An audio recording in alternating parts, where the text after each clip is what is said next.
o'clock. Oh, that's cool. I've only seen the first one so far. I haven't had a chance to watch the second. But that was that first one was excellent. That's a really cool segment.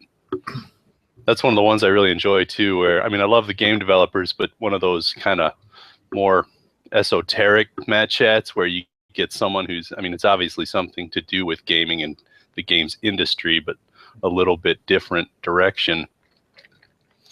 Yeah, with computer role-playing games, I don't think Dungeons and Dragons is ever that far removed from the discussion, right? Oh, good Lord. I don't even know what we'd be looking at if he hadn't invented that. I mean, we'd have something. I mean, at least the basics, because Tolkien laid down some groundwork. I'm sure they'd work with that a little, but he massively altered it. I don't remember if he gets into it in the first segment or not. Maybe he doesn't talk about it to the third segment, but did you know that Gary Gygax actually hated Tolkien? I did not.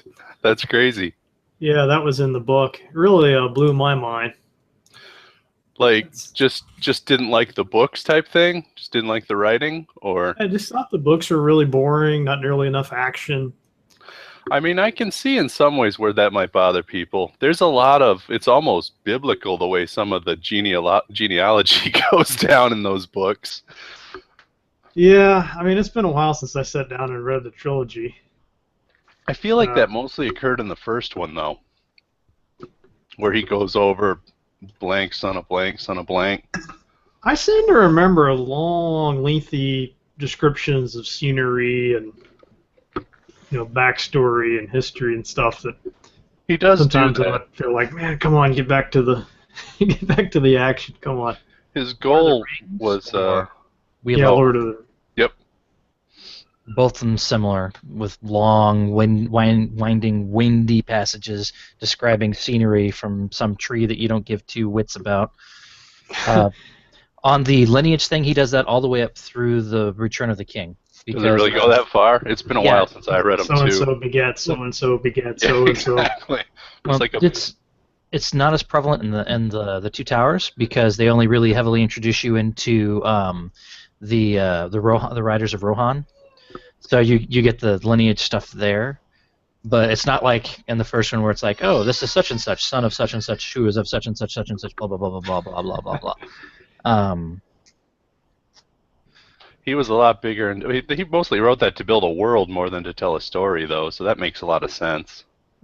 Yes and no. He had a story in mind before he sat down and started writing it, and he wrote the whole entire thing and submitted it to publishers, and no one would publish it because it was too big. And then he broke it into 3 separate parts. Because originally the Lord of the Rings was just one book. And did he publish The Hobbit first? The Hobbit was published first, and The Hobbit was a kid's story. He wrote it as a kid's story, and at one point in time he decided, supposedly, this is what I've heard. I can't say if this is true or not. I've never met the man. He passed away before I was born. But supposedly at one point in time, it was said that he decided to go back and rewrite The Hobbit to put it more in line with The Lord of the Rings. And he finished it up, and he reviewed it, and then he put it in a box and never released it because it was boring. It completely destroyed the whole thing that made The Hobbit interesting. That's an interesting idea. Did anyone ever find it then? Well, I'm sure if this story is true, I'm sure his son probably has it. That'd be interesting. It would be interesting to see. Yeah.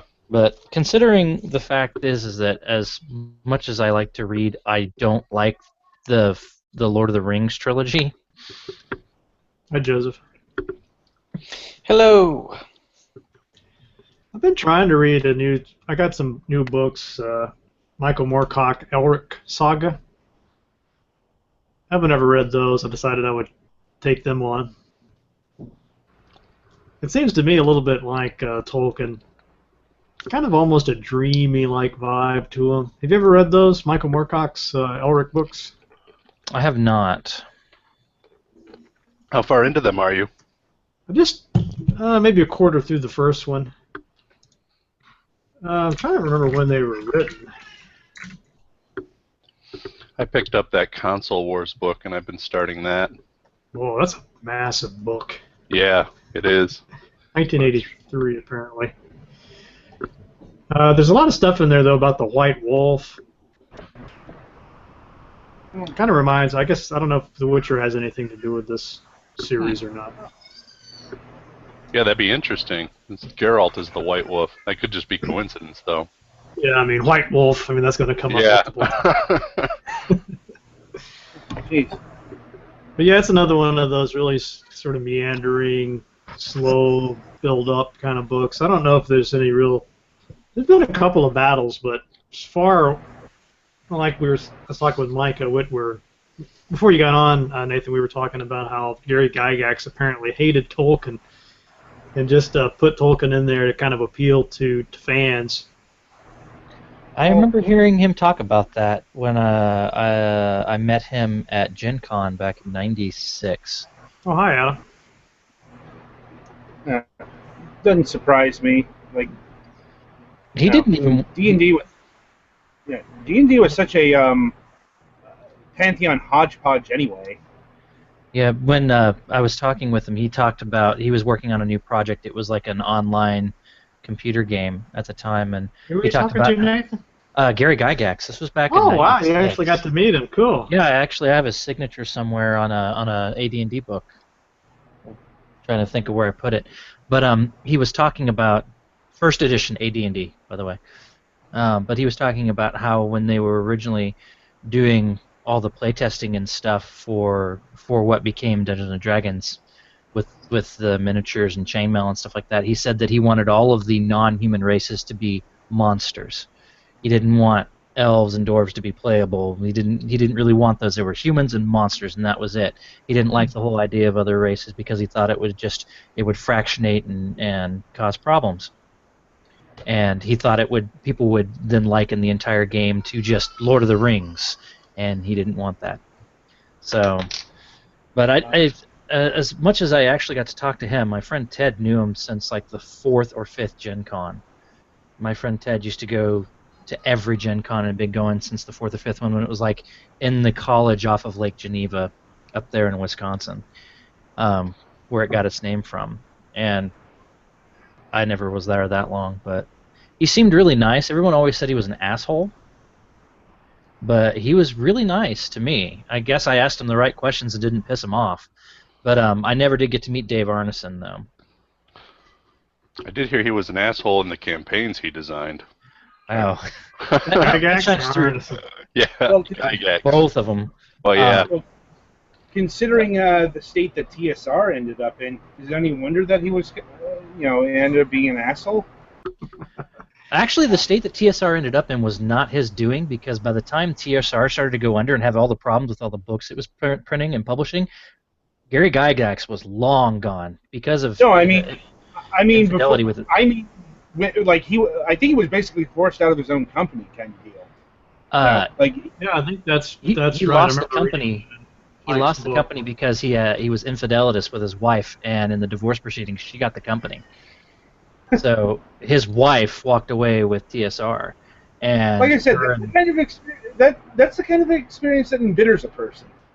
yeah. Yeah. Well, it didn't stop him from making role-playing games, though. He No, of course. continued to do RPG games. Yeah, and the less said about the second edition days of TSR, the better. Because Second they edition were all actually, about- when it first came out with the base rulebooks, it was a like a jolt of new Once blood. again- It worked really What well. did It's just the the problem was Dragonlance novels? Once again, Did I'm they talking coincide about- with the second edition or the first edition? second edition. Second edition. Coincided But with I'm like Margaret Weiss and Tracy Hickman in the late 80s.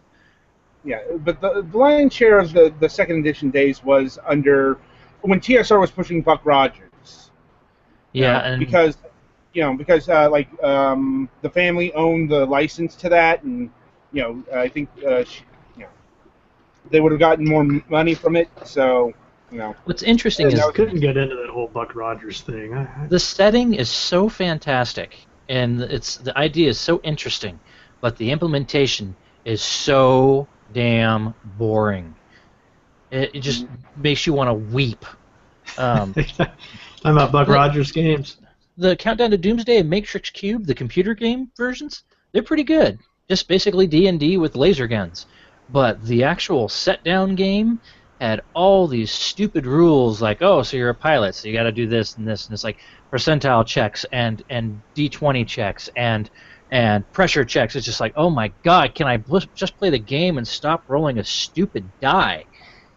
And I think my it bombed Buck Rogers because of it. experience was tainted growing up in the '80s, and there was a TV show called Buck Rogers that would come on, and In the 25th century. yeah, every time it came on, I was just a kid. I thought, oh, look, it's Star Wars, Star Wars. Beady, beady, beady, beady, beady. Wait a minute, that's not Star Wars.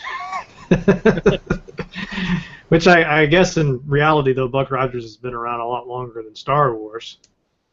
Well, Star Wars pays a lot of its serial sci-fi homage to things like Buck Rogers and Flash Gordon, so it makes sense that there would be a lot of correlations there. But Buck Rogers and Flash Gordon, was that about the same time they came out? Or was one a Buck clone Rogers of the other was- one, or what? I think Buck Rogers was the earlier of the two, but not by much. I know they were both serialized in the I think it was the mid 1920s because the first ones were silent. They had the text and stuff was on cards.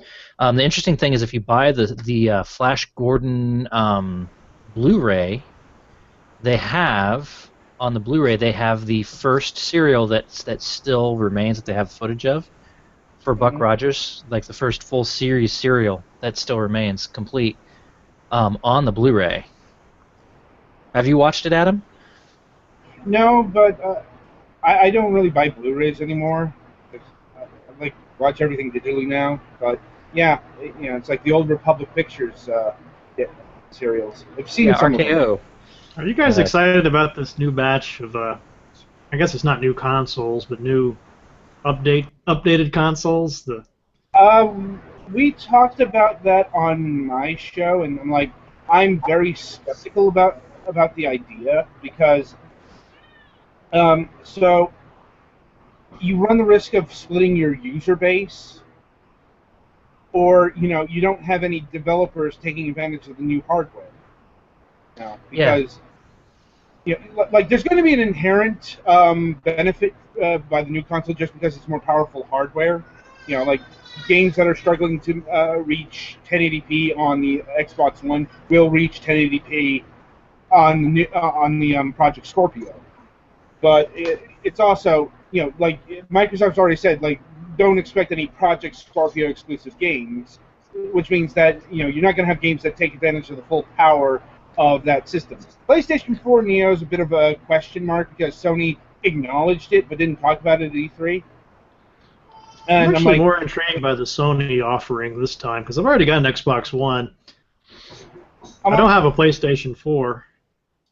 I don't regret my purchase of the Xbox One, but with as little as I've used my Xbox One, I probably would have used a PlayStation 4 even less. I can't really. I mean, out of this current generation, out of your Wii U than anything. Huh? Yeah, I've actually got more games on the Wii U. Everybody always makes fun of that system, but yeah, well, that's the thing. In spite of the fact that the Wii U is, from a business standpoint, Nintendo's worst offering ever, it had more unique games than I'd say the PlayStation 4 or the Xbox One. I wouldn't recommend the Wii U as your sole console, but as a secondary thing, yeah, because there are games on the Wii U you can't get anywhere else. The PlayStation 4 and the Xbox One are some of the most boring offerings I've ever seen, because what really differentiates the two systems between each other, or between a PC? Most of the games you can get on those systems you can get anywhere else. And Microsoft's really transitioning into this ecosystem, because what did someone say? if you're not into Halo and Gears of War, I don't know why you'd bother with the Xbox. Well, I got the Xbox because I knew Rock Band 4 was coming out, and I had Rock Band 3 on the Xbox 360, so I wanted to continue on there. Unfortunately, that didn't work out because they never did a USB adapter for Pro MIDI, and so that kind of tanked for me, and it tanked for a lot of people. And now, after the game is basically bombed, they're like, but this winter we're coming out with a legacy USB wired adapter for your Rock Band Pro MIDI adapter, so you can use your real drums now. It's like that's way too little, way too late. Yeah. The Rock Band 4 debacle was at several levels. Here's the thing. The game didn't bomb. It did really well sales-wise, believe it or not. The problem was Mad Catz. They oversold the bundle. They made too much of that. And that's where everyone took a bath on. Including Mad Catz. I was because of pissed their- it didn't have online multiplayer, so I could play with friends who are like out of this, like I don't live near anymore. Yeah, that comes. That's coming this October with the. Oh October yeah, update. but like you said, I mean, we're It not didn't really come with the playing game. Rock Band Yeah. 4 anymore. No, I mean, well, the thing is I didn't have. First of all, I didn't get the legacy wireless adapter, and the thing that I predominantly play is the drums because I play the drums, and so it was fun to sit down and play the drums in the game because they were fairly similar, comparable to how it is to really play the drums. Aside from your open hi-hat as always your ride symbol for whatever reason, which is stupid, but that can be modified with a MIDI note symbol, so I can actually open the hi-hat and hit it and get the right symbol. But they took that away because they didn't support USB. Well, it wasn't their fault; it was Microsoft. But the thing is Mad Catz said there's not enough support for us to make one of these. And like you go to the forums and there's 80 or 90 threads with hundreds of posts per thread of people going, we want an adapter to use our real drum set, and Mad Catz and Harmonix are like, no. And so people like me, I bought it, and then I haven't imported anything into it. I haven't bought any new DLC. It's like I can't play the instrument I like to play that I enjoy playing. So why should I put any more money into this product? Yep. And that happened with a lot of people. A lot of my friends were like, they didn't even pick it up, and they're like, oh, I have to buy their crappy plastic junky drums? No, thank you. I'm not going to buy it. And the thing is, you're going to get all Pete Townsend on that thing, aren't you? have you ever seen me play the drums? I'm actually fairly I confident. saw you play some kind of arcade machine that was a rhythm-based thing. That's That was poppin' impressive. music. No. Yeah. I don't know if you noticed, but if you'd looked in the corner of the living room, there's a Roland TD4 Explorer set. I have a full MIDI drum set. You're really getting into the music stuff, huh? You must be pretty sharp on guitar by now. On the floor by the bed. No. I've always been interested in drums and stuff like that. No, the Rocksmith. I always was curious after playing Guitar Hero about doing a guitar. Hello there, little one. Come here. But it was just a rhythm game, and I had been doing rhythm games all the way back to DDR in '98 or '99. They had one at the mall in Kansas City, and so Guitar Hero made me go, I want to learn to play the guitar. Then Rocksmith came out, and I didn't like the first one, but I got a cheap set for cheap with the guitar, and then I just went from there. And Rocksmith 2014 is amazing. I mean, it's great to play. Rocksmith's the one that's like the real music simulator or something like that. Real guitar, yeah. See, this is what I'm using right now to play when I play. I play with an Epiphone Special. It's a cherry red finish with a Dark Side of the Moon strap because I like Pink Floyd. Go figure. But yeah, no, it just plugs right in through a cable, and then I just play along. But I can't play sitting down. I don't know why. I got an Ibanez here. I really wish I had a PV Predator, little cheap guitar, before I had that one, and actually preferred it to the new to this Ibanez. I'm not a big fan of Ibanez. I'm not a big fan of the one that came with the game was a Gibson, I think. And that thing is a piece of junk. Single pickup, muddiest sound you've ever heard. Just sounds like crap. Just dirty. Dirty swear sound. by the Gibson Les Paul. Tell us how you really feel, Nathan. I don't like it.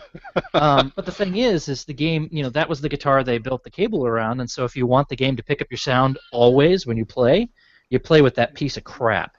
But when I actually play, I have a Cort M300 I use, which is a Fender knockoff, Fender Strat knockoff, and then I have a Fender Squier that I usually play with. But we picked up this Epiphone. My wife got it for me for Father's Day, and I love it. It's beautiful, and it has great sound.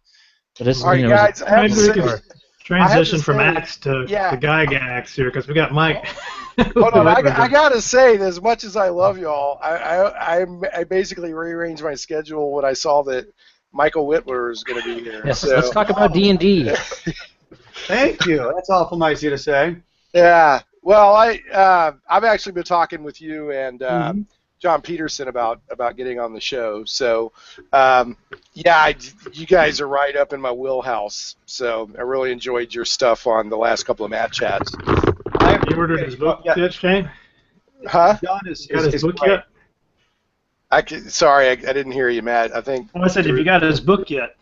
No, I've seen it's on my wish list, and I had it in my hands, but I don't actually have a copy of it yet. I was at Troll Lord Games, which they're based out of Little Rock here, and it's actually part of their inventory. Like, I was in their warehouse, and there was like a whole stack of them, and I was like, "That's that book!" And I was like picking it up and flipping through it and everything, but I haven't read it yet. Awesome. I really appreciate the look, man. And it's funny when you were talking about John and I, because John is the real kind of #1 expert in this field. There's no doubt about that. I'm more of a tourist in the space, you could say, in that I grew up with it. I know it well. I've talked to a lot of the same people, but John is the guy that really kind of recreated the industry of really scrutinizing this history and figuring out what really happened. And I was able to base a lot of my history based on a lot of the legwork that he did, which was huge. Yeah, he's got a really he's got Playing sort the of World, I think's the name of his. Yeah, playing at the world. He's sort of reading his stuff as like this sort of scholarly / archaeological. He'll be like, I have this fragment of this document, you know, and I mean, he really takes a deep scholarly approach to it. But I was going to ask, Michael, seeing as I haven't read your book yet, but I totally want to, not just because the cover recreates Unearthed Arcana, but is there, did you talk to like Stephen Chenault or any of those guys at Troll Lord Games? Because Gary Gygax hooked up with those guys after TSR. And Stephen was my first interview. Steve Chenault was my first interview I did when I got into the project. Well, I've actually been, they're a sponsor of my show, and I've been getting to know them over the past couple of years. I've actually been to Troll Lord Games here in Little Rock. He runs it out of his house. I love those guys. They're some of my favorite guys in the whole space. They're good people. They do spectacular work. I mean, we've been playing Castles and Crusades for years, so we were very familiar with the product. Yeah, do you know Todd Gray by any chance? I've never met him. He's the partner, right? Chenault and Gray Publishing. Yeah. Todd for the first time ever, I organized some role-playing games at a local comic book expo, and Todd came out and ran some Castles and Crusades games, and I'm telling people, I'm like, you're actually getting the game run for you by like one of the guys who does the company, so it was really cool. But yeah, I went down, like, they run it out of their house, and like the whole basement basically has been renovated into their company, and there's like a warehouse under there, and they have stacks and stacks of your book that they sell as well. So that's the one time I've actually seen your book in the wild.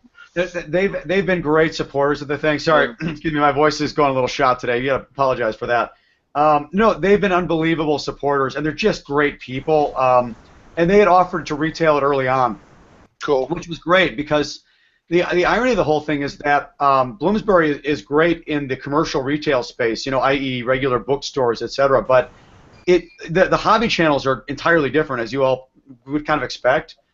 And so between Troll Lord and Alliance Diamond and some other big distributor groups, we were able to get really pretty decent coverage in the hobby store channel, although I kind of wish that that's an area that I think probably still needs to be, you know, worked on a little bit more, because we show up in all the major bookstores like Barnes & Nobles and a lot of indies and things like that, but not every hobby store, which is interesting. But Troll Lord has been a big help in that regard. No, I love those guys. In fact, Steve Chenault came on the show a couple of times, and I kept bugging him. I was like, "Hey, come on the show, come on the show, come on the show." And he finally came on the show, and he's like, "Whoa, this is like radio." You know, he was thinking it was like a podcast, and he got kind of bit by the radio bug. So now he loves to come on the show and just sort of hang out and banter and stuff like that. So he's a lot of fun. Oh, you know, he's such a down-to-earth guy. So yeah, I talk about him a little bit. Obviously, later in the book, when Gary, that was Gary's last kind of hurrah in the gaming space, is when he ended up with Troll Lord Games. and he had been working on a new system called Legendary Adventures, and Legendary with a J, by the way. And it was actually a very interesting system. It had this skill bundle mechanic, which was pretty interesting, so that your characters weren't kind of limited to the archetypes you might think of them. They were all very kind of flexible characters. And so he had rolled that out under his own commercial press that he formed with a guy named Chris Clark, called Heckaforge, which was a partnership. And it didn't do very well. I mean, they started it with no money. They literally it was an original investment of like $15,000 for an entire both development and print run of this original Legendary Adventures system. And then what happened is that a couple years later, when Trollord really started getting their feet, Trollord had started as a D20 company during the D20. Right. Yeah, they came out of the Open Gaming License. Gaming License, exactly. Yeah. They were an OGL company. They're probably the next biggest success after Paizo, even though Paizo is like way out there. Yeah. Different animal entirely. And as Steve tells me, they didn't really know what was going to take yet. So D20 was going strong. They started there, but they also knew teaming up with Gygax in any capacity was a huge benefit. Pardon me for a second. I'm going to introduce y'all to my brother. This is Sam. Hello. Hey, dude. Sam knows something about video games and computers and things like that too. Actually, a lot more than I do. But clearly more to him than meets the eye. More than meets the eye. So the deal with Heckaforge. By the way, you don't have to feel like you have to talk loud because the mic is really. I think it's my voice. I'm just trying to. Yeah, it's a bad day. Are you projecting? You're projecting your voice? Well, my old stage presence. So I hate to do this. I love to make bad jokes. Can we say that Sam just crashed down into that chair? Would that be okay to me? Yes. Can I do that? Okay. You may. Sure. Why not? What is that in the background there, Mike? It looks like a model of the Enterprise. It is. I don't know what you're talking about. To the left of you. Mm-mm. Yeah, behind your head there looks like maybe that's a Cyberman next to it. Nothing like that there. There's no gold boxes on the shelf. There's no role-playing books. Wait a minute. Man, that's one hell of a green screen then. Hey, guys, if y'all don't know, I'm tickled to be talking to Mike, but if y'all don't know, Sam was in Battlestar Galactica. He was in Smallville. He voiced the main dude in Star Wars: The Force Unleashed. He's done some voice acting in Star Wars: The Clone Wars. So for somebody to just sort of casually drop into the Hangout, that's a pretty big drop in case y'all didn't know. Happy to drop in. And by the way, we are at his house here in Los Angeles. That's where we are today. Okay, cool. So that's all of it. There's very cool stuff around us. I really wish you could see it, but it's not cool. I can tell you that. That's the actual Enterprise back there. Yeah. So are y'all both gaming dorks, or is that mainly you, Mike? Okay, you're both gaming dorks. Then. I'm the guy who got him into it. He's the guy that got me into it. Sam's got more street cred here than I do. So we were talking right before you popped in, Sam, about Castles of Crusades. So now, do you play Castles of Crusades with Mike, or is that mainly Mike? Or I have, yeah. Okay. Yeah, he was the one that brought us into it, and when you discovered it, the whole concept was that, hey, this is a really cool old school system that we can play, because we all kind of yearned for that. Yeah, this was around when Wizards was doing 4E D&D. Yeah. And so I think we tried it out. We played like one session, and I think the battle in the session, and this is first level, took like 4 hours. So I was immediately on the internet going, there's got to be an alternative. We've got to find something else. And ran into the Trollord guys and started. I loved the fact that at one glance, I knew what I was looking at. It was old school D&D, and I knew that also that if I had chosen to play the old modules, that this would be more or less compatible with it, with just a few shifts of numbers, switching the AC to, flipping the attack bonus, turning it into Thaco, or rather turning the module stuff into Trollord stuff, because why would we ever want to do a Thaco again? But yeah. Right. I like Thaco. I like Thaco. I started playing like first edition D&D and also the basic and export rules, so I have no problem with that type of calculations or whatever. And it's actually, I'm going to get really geeky here. It's actually much more mathematically accurate to do it that way. But I understand why they got away from it, because it's easier for the average. There you go. That's the expert rules right there. I got them too. Don't make me compare scars with you, because I'll do it. I'll compare scars with you. You guys talking Thaco? I'm sorry. Yeah, we're talking Thaco. I loved Thaco. Talking Thaco. Yeah. Sound like a good bumper sticker. I don't understand what everybody hated about it. I thought it was a great system. I don't think there's. I don't know. What's the beef with it? Too much math to calculate. Yeah, I guess they felt it was too much math. Come on. It's simple. It's like to hit armor class 0. If the monster has an AC of 0, you start off, you have to roll a 20. As you get better, that number drops. So it's basically, either whichever way it's addition or subtraction. Advanced math. Yeah, here's it's basic. Whether it's basic math or not, no one's going to argue that it's not E equals MC squared, guys. I get that. So it's not complicated, but the fact is, guys, here's the problem. If you're sitting down and you're explaining, hey guys, we're gonna play Dungeons and Dragons with a bunch of people who haven't played, and you're trying to be like, okay, so my armor class is like 7. That's good, right? No, that's bad. Well, what? Well, no, because you want your armor class lower. Okay, so my hit points are like 10. That's bad? No, you want their hit points high. Okay, well then wait, but then my Thaco needs to go up to be good. No, Thaco goes down. Wait a second, but if I'm a level 3 magic user, I can cast level 3 spells. No, man, you can only cast level 1 and level 2 spells. Dude, it's too much. It's too much to expect. Yes, eventually it becomes second nature. Yeah. But do you want the hobby to grow and expand? And if so, what are you concentrating on? Are you concentrating on these arcane, this is good when it's high, this is good when it's low, or are you concentrating on a cool story? And that's what you want to be doing. Well, okay, so fair enough, but let me offer an alternative to that. One, as a hardcore nerd growing up, it was kind of that was part of the mystique of the game, right? To me, it was like the barrier to entry, and that you had to invest yourself into it. But I would also argue that the game grew like wildfire, even with those more difficult mathematical rules. So the game grew like wildfire, but not because of those mathematical rules. The game grew in spite of those mathematical rules. The game grew because it was the first opportunity for people to do a role-playing game. I can guarantee you, if there was a Castles and Crusades like version if those were the mechanics rather than what Gygax and them came up with, the game would have been just as popular, maybe even a little bit more so, because there wouldn't have been, as you said, a barrier of entry. But at the same time, it had to start somewhere. And what Gary brought to it, and what those guys brought to it, is even though a few things are arcane and a few things are flipped and weird and this and that,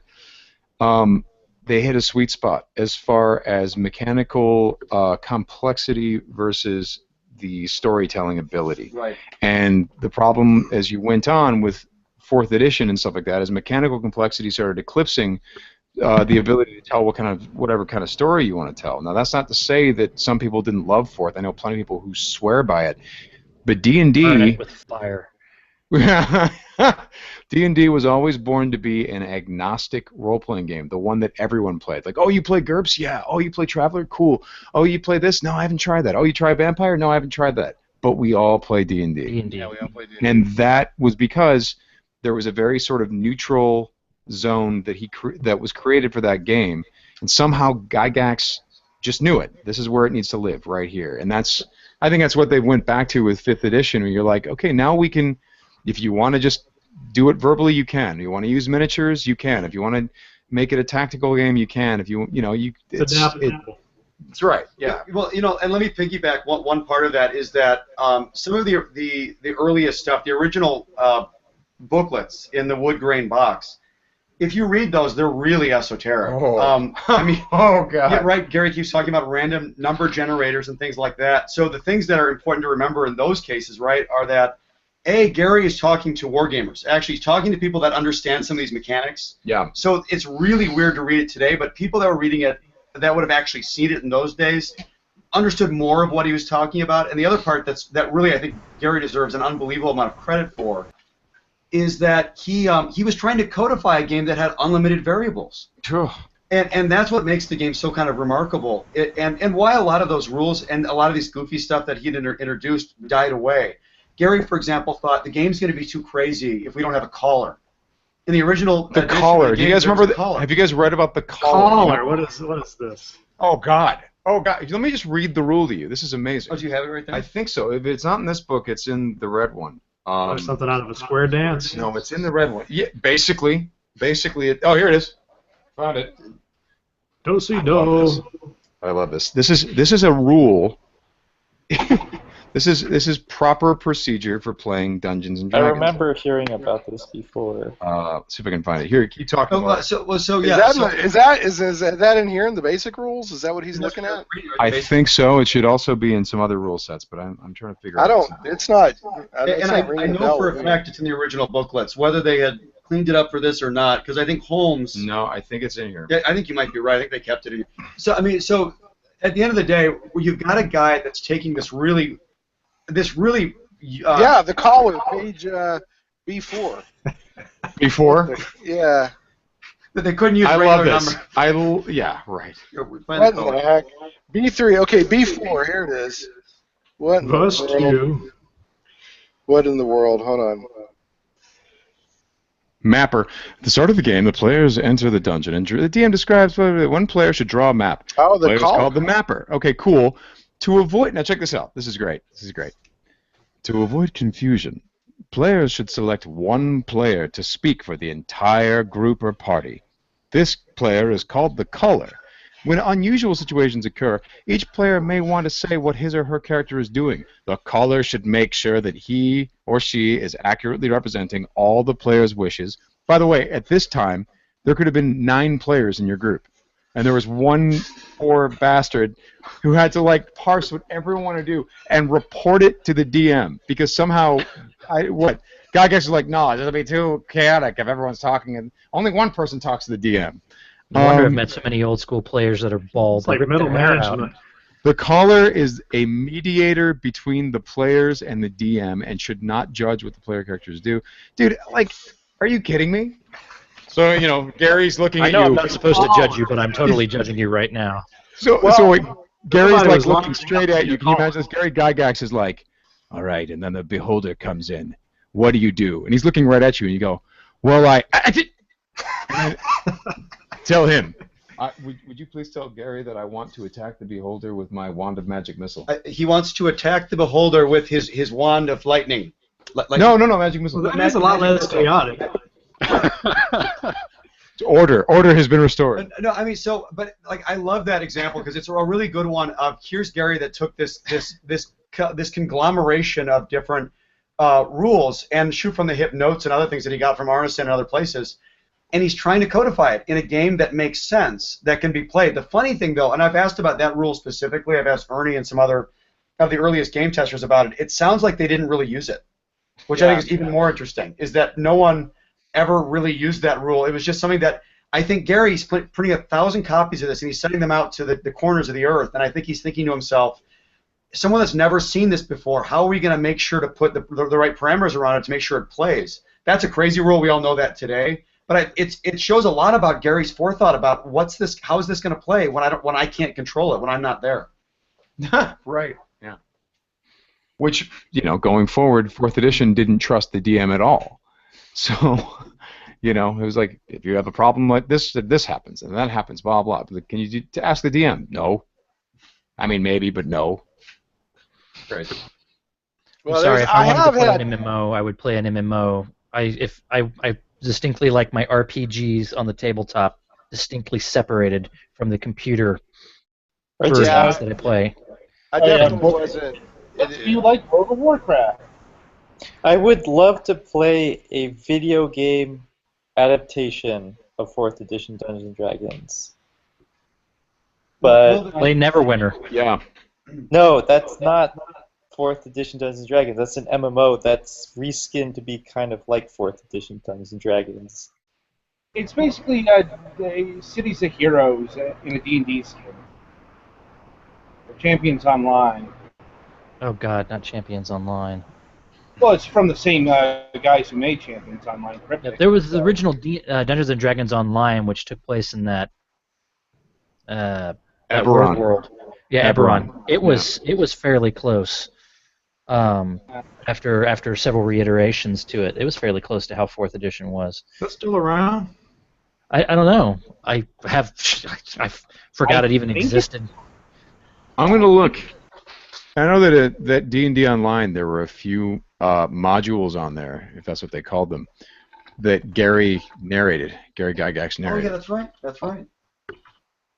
The intro tutorial module, I think he narrated. Seriously? Are you talking about D&D Online from Turbine? Yeah. Yeah. Okay.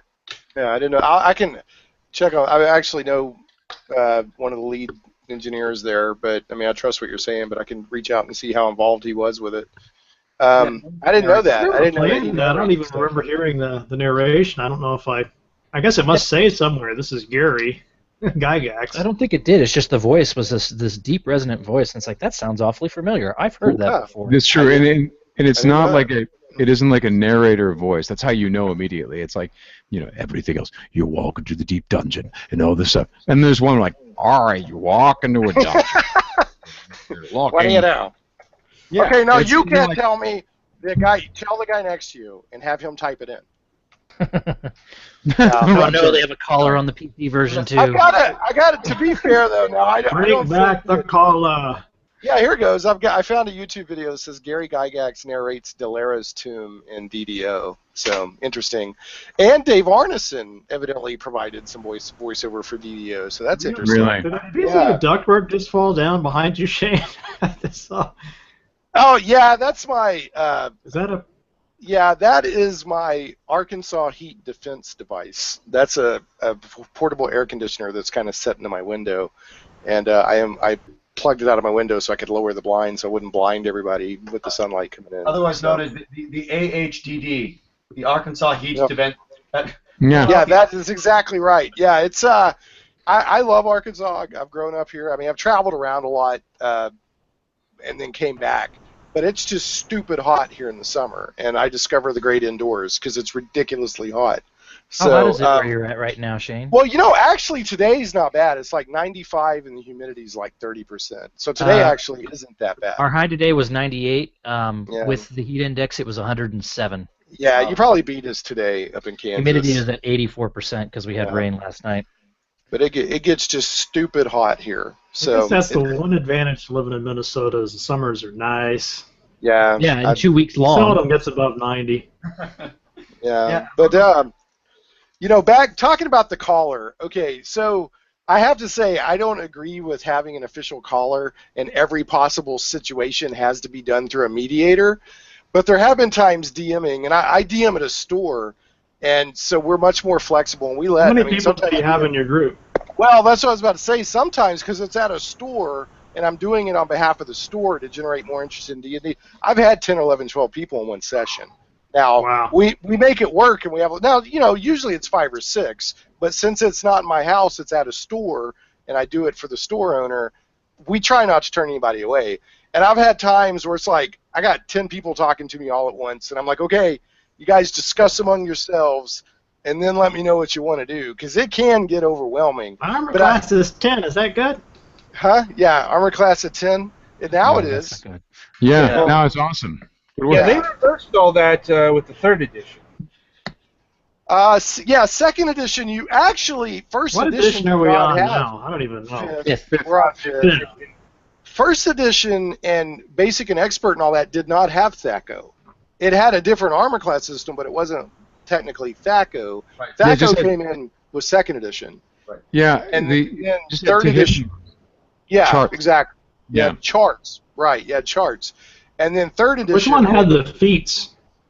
3rd. 3rd, yeah. I thought that was a neat edition. Well, they've scaled back on them.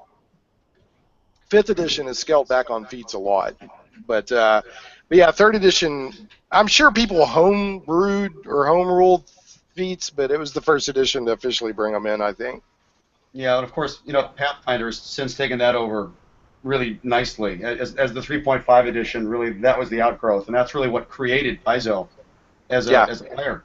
Wizards took advantage of that. So bad.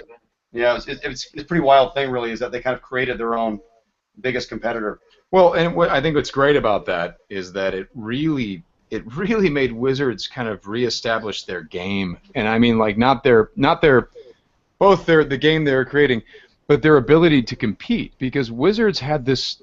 I think it grew out of TSR. TSR had sort of this take of it was like, okay, we're gonna put out stuff, and you're gonna love it. This is the way it goes.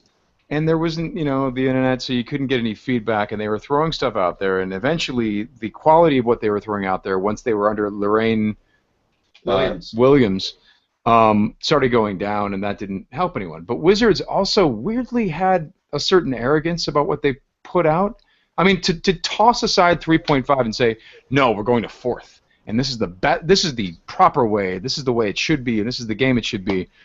And you could see that the way they approached 5th was so humble. I mean, for years, their R&D department was like, okay, we sit around and we play every edition of Dungeons and Dragons all the way back to the white paper card box, and they did that. Every version of D&D, they played and made copious notes, so that by the end of it, playing 4th edition, they sat around with all these notes saying, what are the key influences here? What appears in every Dungeons and Dragons game? What's key to it, and what is just not? And you look at 5th edition, and I'm like, I think you created the agnostic version of D&D. Like, good work. And I'll quote one of the designers, Rodney Thompson. I remember when we talked to him. I think Chris Perkins and Mike Merles have kind of all echoed this statement to a certain extent, that there's a trust level that Sam mentioned earlier. This idea of trusting the DM, putting the game back in the DM's hands, and if the DM does their job well, and the players do their job well. I mean, everyone has to contribute properly. The game works great. They don't need to create a video game version of Dungeons & Dragons, kind of like what they did with 4th edition. Mm-hmm. I think they've done a very successful job of that. But that being said, even though 4th edition was reviled by a lot of us that had played D&D before, 4th edition, because of the way the system was set up and it was very much like an MMO, it brought in a lot of people that had never played before, played 4th edition, because they could sit down and they felt slightly comfortable with it because it was similar to something they'd already done. One of the ways it was described to me, and I don't think it was by someone from Wizards of the Coast, but someone that worked with them, was that they looked at the MMOs and they said, hey, we'd like to get a slice of this user base as well. And they had a good idea of how to implement it on a tabletop surface, and so they did. The problem was they didn't take into consideration those of us that had played 2nd edition and 3rd edition would look at it and go, no effing way, I'm not doing that. Yeah. And then Paizo comes up and says, we'll make 3.75, and everyone goes, okay. And they left for it. And my whole gaming group, we did 2nd edition, 3rd edition, 3.5. 4th edition came out, we played 4th edition through like 4 of the modules, and the first thing I heard someone say is, why the hell is it that the cleric has to hit something to be able to heal someone else?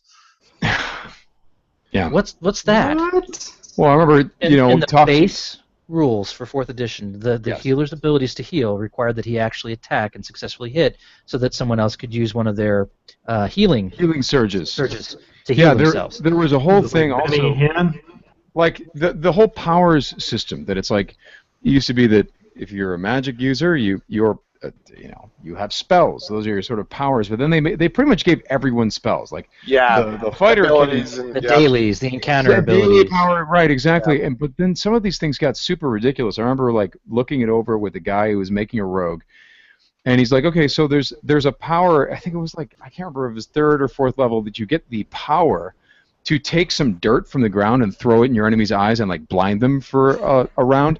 And so you kind of go like, so you can imagine that my brother, who's like maybe playing a fighter, goes, oh, dude, I don't know, I grab some dirt and throw it in the enemy's eye, and I go, I'm sorry, man, you don't have that power. Yeah, you don't have that power yet. Yeah. Like, foreign concept. You can only do that once per day, man. Like, and this rogue, he worked 3 levels to get the power to throw dirt.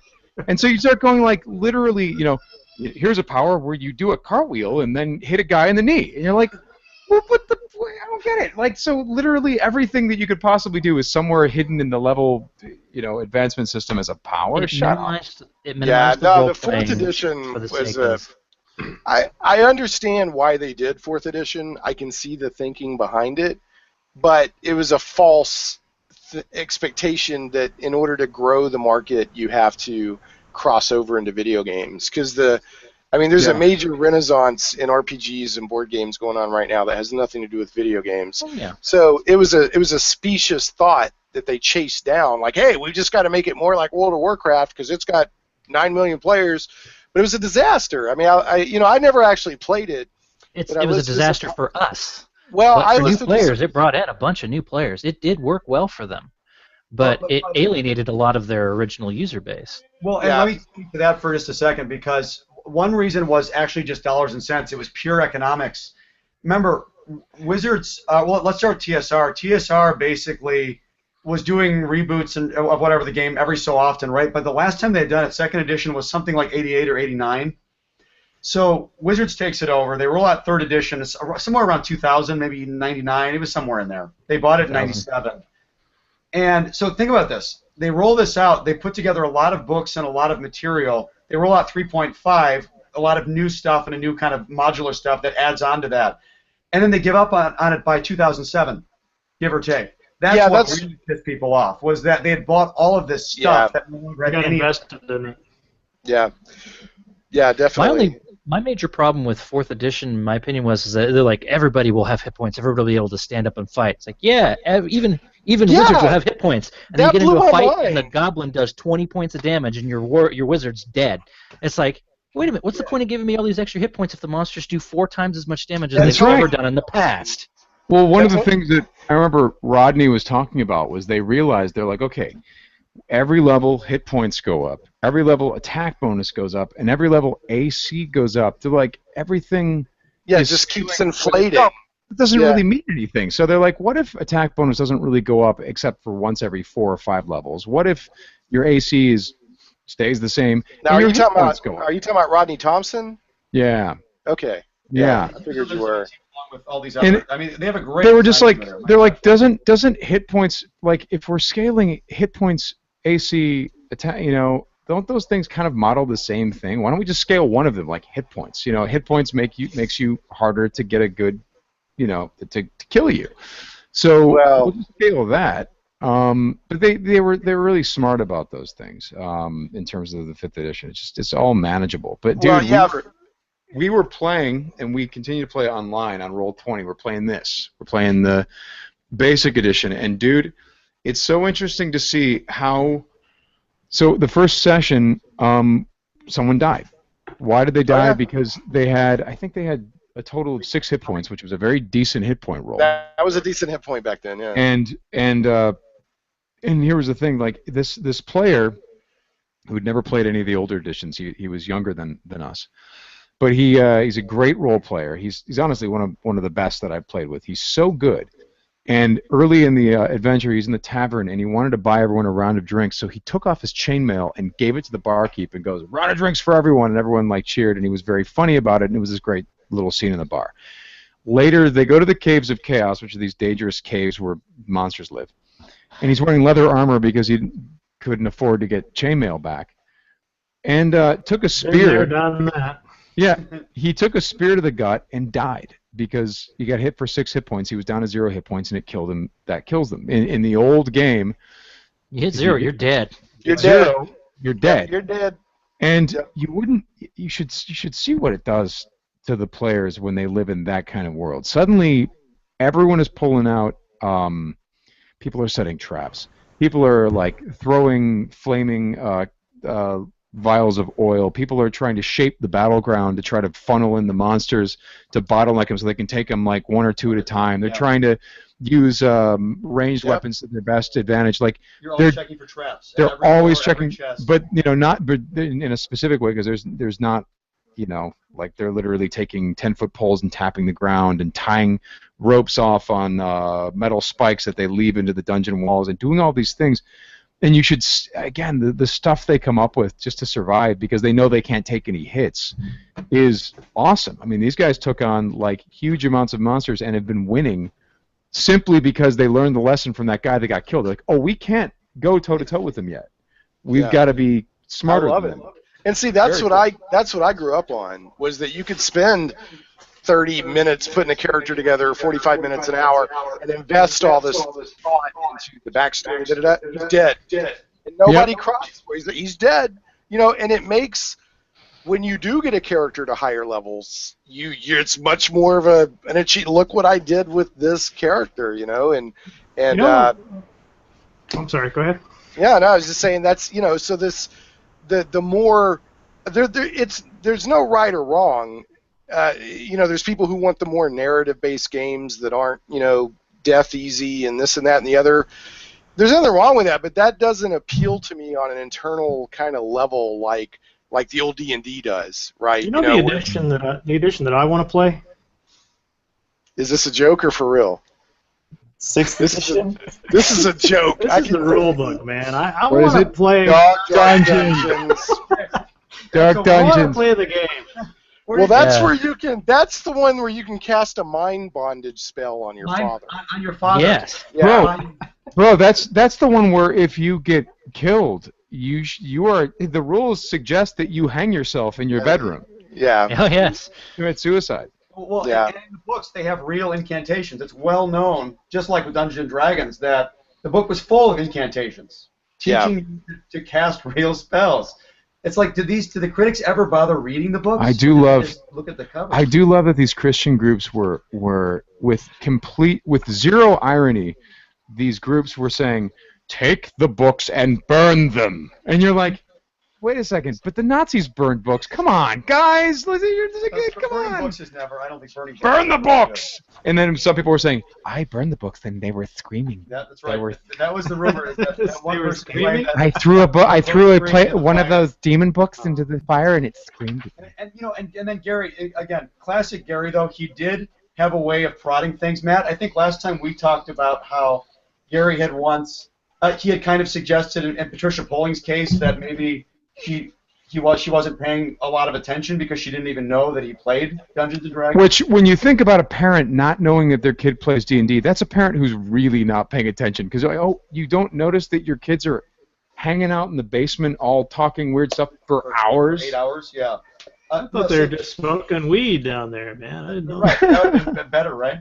But so, like along those same lines, Gary, of course, had a way sometimes of using his wit and prodding a little bit. In one case, I know that he had, supposedly anyway, he had offered, in some public manner, had offered anyone $1 million for someone who could take a D&D book off a shelf and throw it in the fire and make it scream.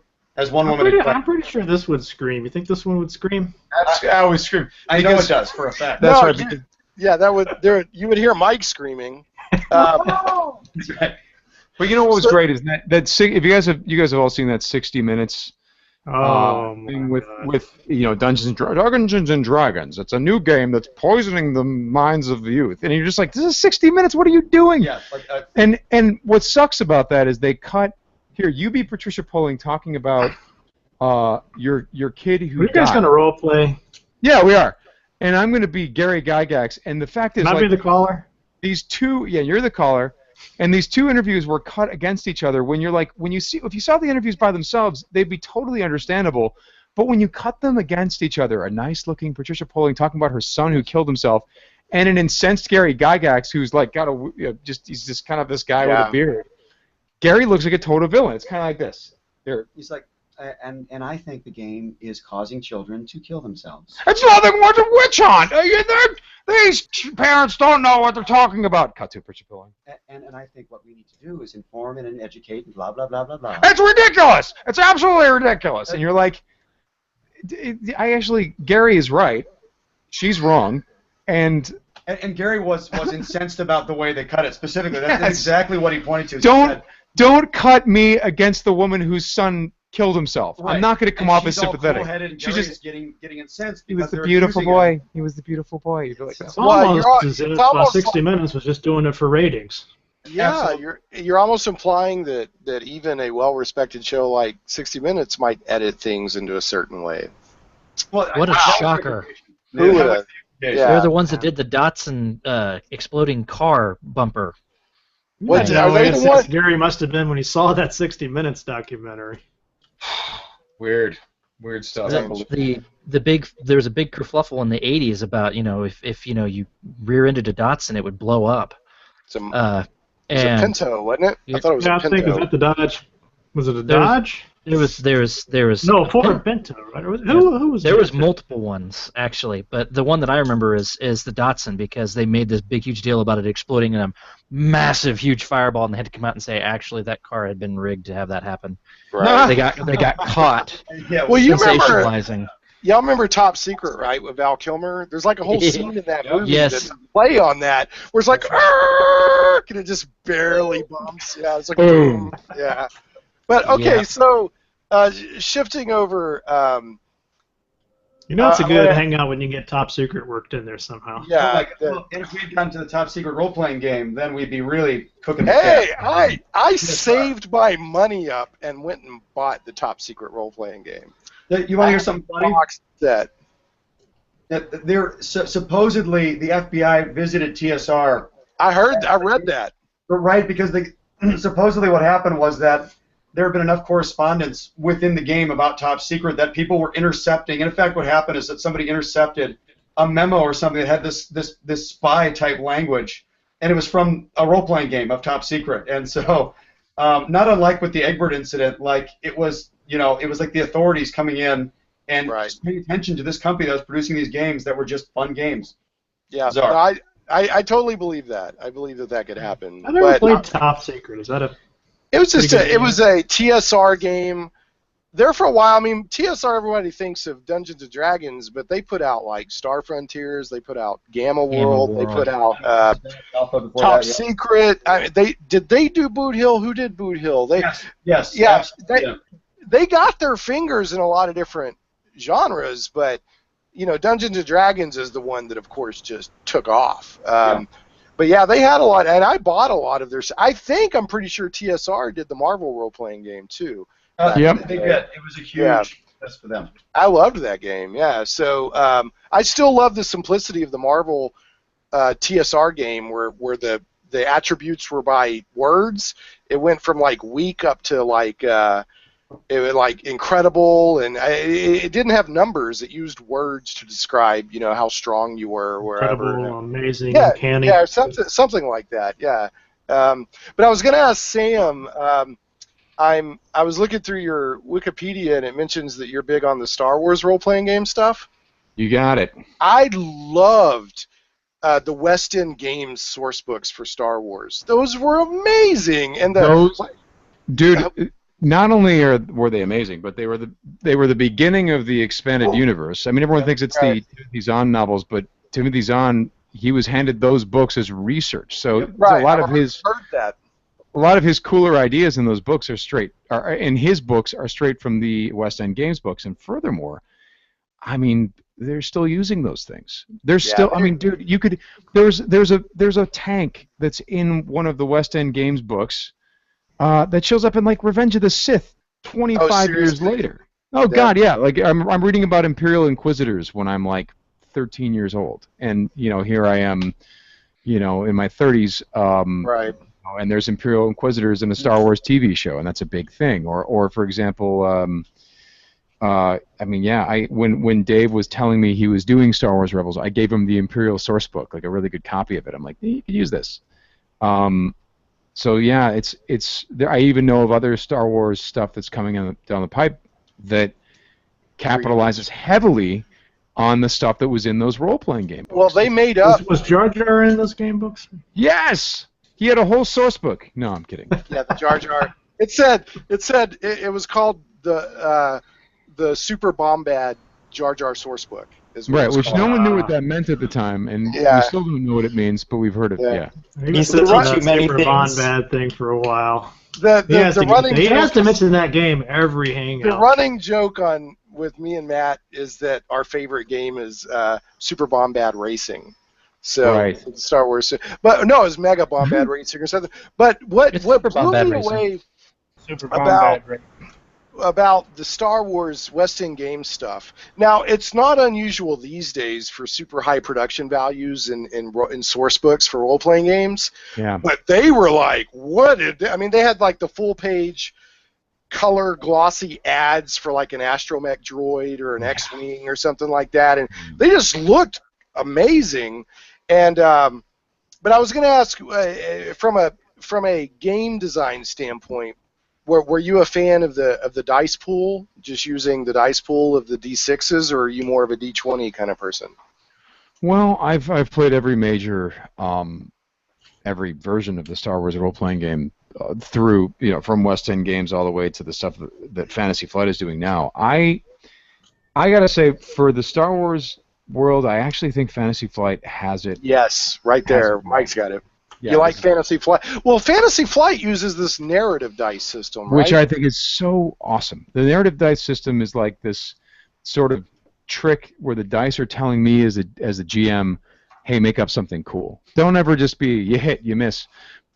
Something always happens. There's something consequential that happens because of the player's actions, whether they succeed or fail. Something takes place, either something good or bad. And also the what's that? The narrative dice. Narrative dice. It's that? It's a very different. Okay, what it is this. Instead of rolling to try to hit a number, you're rolling your d20 and you have a +5 attack bonus and you have to hit a 12 or better, right? That's pretty straightforward D&D stuff. And a good GM, if you roll really high, will explain that something really awesome happens. Or if you roll a 1, he'll explain something like a critical failure happens. The narrative dice do a thing where they don't have numbers, they have symbols on the dice. So when you roll, you assemble a dice pool based on your character's attributes and skill training level. And then, so you assemble good dice. You have good dice based on, okay, I get 2 for my attributes, and I get this for my training, and here I got my dice pool. Then you go, okay, so the GM goes, yeah, but you're trying to make a really hard shot, so I'm going to give you 3 negative dice. So now you have this dice pool with like bad dice and good dice. You roll them up, and then you have these symbols. Hey, and Matt, share my screen, and that way everybody can see that. Share my screen, Matt, and everybody can see these dice. So the purple and red are bad dice. The green and yellow are good dice. The blue are also good dice. The black are bad dice. And so the way that it goes is that these symbols, you cancel, certain symbols cancel each other out. And at the end, you have a result that there's a very prescribed method to interpret the result. And by the way, when you roll the dice, you're not only rolling whether you hit or not, you're also rolling your damage, all in one roll. And what you will get from that is you'll be like, okay, I can see that I hit, but also I've got these symbols called, there's like these ancillary symbols called threat and advantage. Advantage means something else cool happened. Threat means something else bad happened. And these can be interpreted, the game tells you how they can be interpreted. And so basically there's constantly, you could have wasted the stormtrooper with your blaster rifle, but you got a whole bunch of threat, which means, oh, the stormtrooper falls back, hits the exploding barrel, and the entire catwalk falls down, which knocks off, which your other buddies were on top of, so they go tumbling down, like weird. Like I remember you got your hands on a lightsaber, and you were interested in training in the Force, but you had no training in a lightsaber. So at one point you were fighting a guy on this, they were on this flying platform speeder thing, and you took a swing with your lightsaber, but you got this awful, you hit the guy, but you got this awful ancillary result. So I ruled that it's like, okay, you hit the guy, you killed him, but you overswang and sliced right into the deck, which just cut one of the lines, the fuel lines to the engine. So then the speeder started slowing down and started hitting the ground, which they were chasing a guy at the time. So there's always something interesting happening. And let's say you miss, but it'd be like, okay, you missed, but you got a bunch of advantage. So then you ask the player, what do you want to do with that? Be like, well, can I say that I'm just like spraying down covering fire, and the stormtroopers are kind of scattering? I'd be like, yeah, you have enough advantage to say that takes place. So in effect, a narrative system is something that has a mechanic that drives narrative. That drives, yes, where people are inventing things based on the results of the dice, and there's a very set system in terms of the guidelines of how you do that. But it just makes for a really, really cool story. Yeah, I actually run an Edge of the Empire game every week for my friends, and there's a little bit of a learning curve because you don't get to import like all the rules knowledge like from Dungeons and Dragons, but I'm having a lot of fun with it because it does inspire more description of what's going on in the scenarios, even outside of combat when you're just talking to people. They you have to decide like, okay, there's these extra results. What extra things should I add into the scene? Yeah. And you know, Shoot first.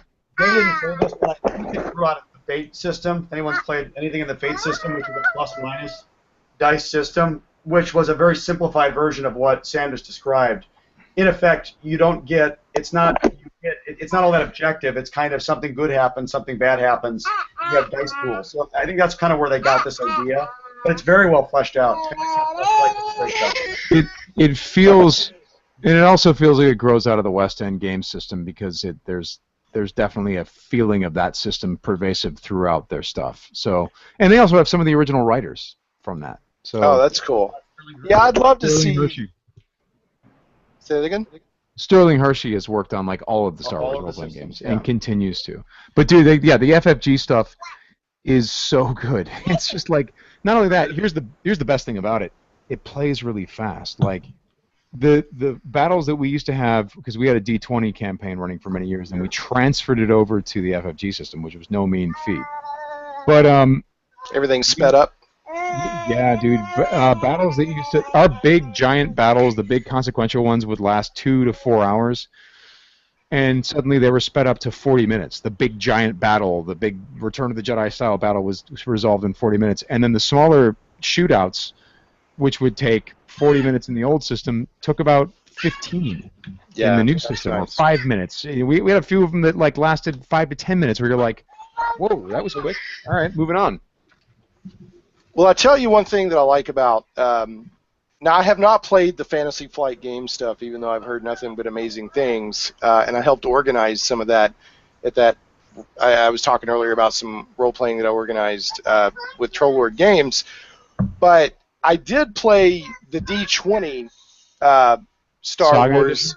Yeah, and what I liked about that, a lot of people forget that 3rd edition D&D was also D20, and D20 was meant to be sort of a cross-genre. So I remember, like, a buddy and I went out and bought the Star Wars D20 role-playing game, and we were playing within, like, an hour or two because it was like, oh, D20, and so I liked that part of it.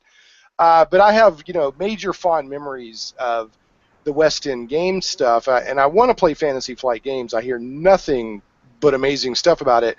But talking about moving things quickly, and we were talking earlier about Gary, like, only one person can talk to me, and da-da-da-da. Do you remember the notes that the West End Games role-playing game for Star Wars gave to the Game Master? Do you remember those? They're like, if you read them now, they seem really mean, because they're like, don't give the players time to think. Interrupt them mid-speech and move them forward. Do you remember that? It's in the notes. It's in that same area where it's talking about, because they had these wonderful tips, like when you were doing a stormtrooper, to hold your, and to do like that and go, these aren't the droids. It gave you all these tips.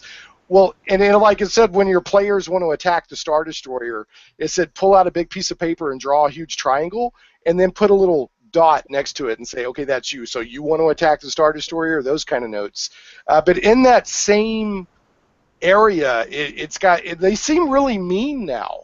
But their point was keep the action, move it fast, don't give them time to think, just keep it moving. But I read an article online within the past couple of months where like modern role players are like aghast at these, like, what? How can you run a game like that? Here's the thing that I think people don't appreciate too much in role playing is that, because that totally shaped my GM style, and so I try to move these guys along and do something, blah blah. Okay, if you don't do it, then you do nothing or you kind of stagger around. Right? Yeah. Okay. All right. But here's something about the FFG system that has cured our party of that problem. The FFG system has an initiative system where the players determine what order they go in. Okay, now a perfect example of this is there was a situation where the good guys in the D20 Star Wars system had the MacGuffin. They had the MacGuffin. The bad guys wanted the MacGuffin. They had the MacGuffin. Michael's character held the MacGuffin over a bottomless pit and goes, the bad guys show up. They're like, thank you for getting the MacGuffin. And he's like, I'm going to drop the MacGuffin in the bottomless pit. And the bad guys are like, oh, shit. I'm going to drop the MacGuffin in the bottomless pit. Indiana Jones moment. I'm going to blow up the Ark, Renee. And so he's holding the MacGuffin over the bottomless pit. Then we roll initiative. And the guy that comes up first is the heavy weapons guy. So what does he do?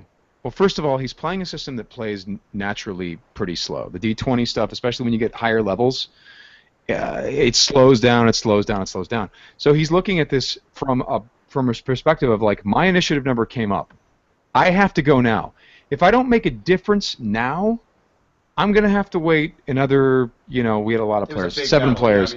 I'm going to have to wait another 7 minutes before I get to have another opportunity to act. And also, the bad guys, there's a lot of them, they may have done a whole bunch of bad stuff to us, so I have to do, what am I? I'm the heavy weapons guy. Okay, well, I'm going to have to launch a grenade at the bad guys. So Michael's whole, I'm going to drop the MacGuffin, just went up in flames the moment that we rolled initiative, and the heavy guns guy goes, okay, I launch a grenade. The FFG initiative system, you roll initiative and you have initiative slots based on people's initiative rolls, but then the players decide who goes when. And the cool thing about that is suddenly people are working with each other. Right. People are riffing with each other. Because if this had happened, you go, I'm going to throw the MacGuffin into the bottomless pit, and then you roll initiative, and the heavy weapons guy would go, I'm going to sit back and see how this plays out. You know what I mean? Right. He wouldn't feel the need I've got to do what I'm good at. Or else I'm penalized for 7 minutes, right? Suddenly, what was happening with our players was these incredible plans would hatch in the middle of battle where you're someone would go, oh, I don't know, I do, there was a bounty hunter who had a spaceship they wanted. And, they just started, they're we don't have a lot of time, we got to get in there. So they just started doing weird stuff. But each player was building on what the last player was doing. And one player goes, I walk up to the bounty hunter and I detonate the stun grenade. I'm like, okay, well then that knocks you down, and the bounty hunter just got stunned. And then the other player goes, great, I grab the player that just got stunned and I pull him into the ship. And then the rest of the players are like, oh, we go into the ship. I close the door and I lock the door. And they got in the ship and locked the door, and just this is they've never worked with each other this well. And it's only because they act when they have an idea. They go, oh, can I go next? Cool. What if I do this? And you go, well, that's more like life, isn't it? I mean, this whole you must act. Yeah, rigid initiative order. Yeah, doesn't work. And to be fair, I talk about this with my players a lot.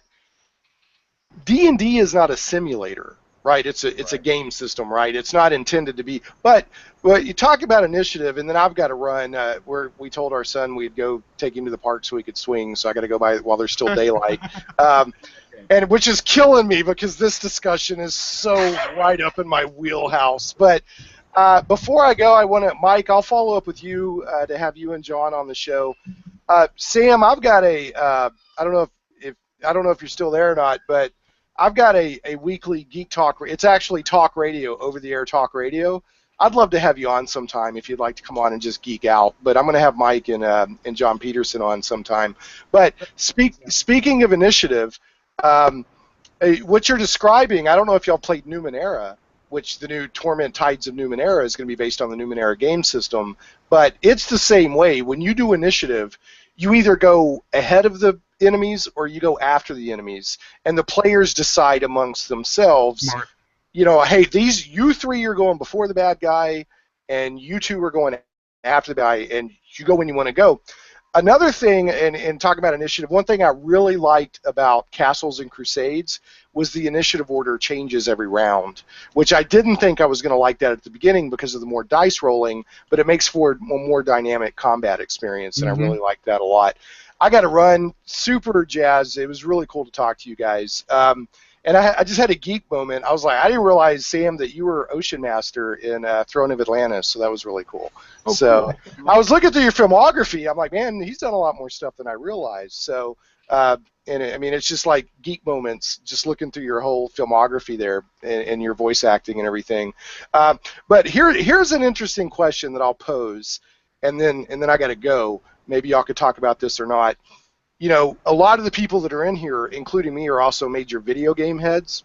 Uh-huh. How hard do you think it would be to adapt the Star Wars Fantasy Flight games to a video role-playing game, computer role? Would it translate? Would it be possible to do that? I wonder. So that's just kind of a thought I had. I love it so much that I'd be like, yeah, sure it can. I haven't really thought about it, but I just would love to see an attempt. Yeah. I was going to say, The fantasy flight game. I gotta go, guys. Talk to you later. But it was super cool talking to you. I'm dying. I can't believe I gotta go. But I love my son. So see ya. I understand. You got a date with a swing. It's a little hard to figure out how the FFG version would adapt, simply because the narrative part of the game is so critical. Yeah. So I mean, you'd have to be a very creative mechanism, whatever it is. I can't imagine exactly how it would work. Who knows? My guess is they would have like a ton of canned animations for specific types of levels of success. Since the dice, even though they have symbols on them which indicate a level of qualitative success, it's still a percentage based on the number of the faces of the dice, which can be broken down mathematically to be replicated in a computer system. But more likely what I would see would be that they would have like, oh, well, for this level of success, we'll have these 15 canned animations for this thing and this thing and this thing. And so what you have is based on your levels of varying success, it does this or does that, does this with special events thrown in for specific settings and stuff like that. Like Dragon Slayer. It's like Dragon Slayer. We'll get Don Bluth to animate it. That's right. Yeah. I'm just imagining that you're in like a room having a battle, and then it like shows the die roll, and then suddenly you see like, well, you can activate this barrel for 2 advantage, and you can activate this chandelier for 4 advantage, and you just like see like all these different options of things that you could like click on, but you don't necessarily know what they do. That would be the way to do it. That would be the way to do it, and it would take a lot of effort programming. With environment damage and stuff like that. If they can do that in fighting games, they can do it in a tactical role-playing game. Yeah, why not? Do you want to do a Twitch stream, by the way? Twitch for what? I don't know. I was gonna do a little bit of a stream tonight. Well, I was gonna say, yeah, we should. Why don't we Twitch Pool of Radiance? One of Matt's favorite games, right? Matt, you're a Roblox fan, right? Wait, what's your Twitch channel? Because I might want to watch this. Sure. It's Sam Witwer, one word. Okay. Let me just make sure that's right. Incidentally, I learned about the history of all those gold box games and stuff. Now, we played them as kids on our Commodore. Well, actually, we played it on the 64 and then on the Amiga, right? Didn't they have them for both? Yeah. Yes, they did. And we had it for both. And I learned about the history from Matt's book, from Dungeons and Desktops. Awesome. Is where I kind of learned about what that history was, and that's where I learned that TSR used to, under Williams, used to basically extort that company to make Buck Rogers games. That's right. That's right. Because they were holding the D&D license over their head, so that was kind of interesting. Awesome game. Well, the Countdown to Doomsday and Matrix Cubed are not bad games. They're the 2 Buck Rogers PC games. Well, there you go. I admit I've never played them. Well, awesome. Nice. The code wheel, dude. Yeah. They actually have really pretty boxes too. Mm-hmm. Those were great games, man. Yeah. See, the two that came out were these 2 right here. Oh yeah, he's got the Buck Rogers games. That's awesome. Oh yeah. Sweet, dude, that's awesome. I actually have almost all of those. Hey Matt, before we run off, I wanted to ask you a question about what you know about the Cinemaware IP. Those were some of our favorite games when we were kids. They came from the desert, Three Stooges, Lord of the Rising Sun. Somebody just bought it all out to do VR stuff at IMAX. Mm-hmm. Adam, you know something about it? Yeah, Rebellion bought all the Cinemaware stuff for use in VR. We'll see how that works out. Oh, goody, we'll get a new Wings game. Yeah, Wings would make more sense to me. I guess you could do. I could see Defender of the Crown, maybe with the jousting. Oh hell yeah! The sword fighting. Could you imagine doing the sword fighting in VR? It Came from the Desert can be fun too.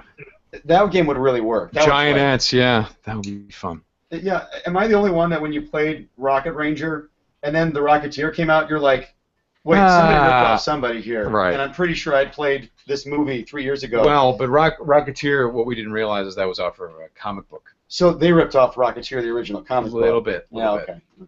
But before the Rocketeer comic came out, there was several serialized pulp comics and books that were based on the same sort of premise from the 40s and 50s. So they each one of them,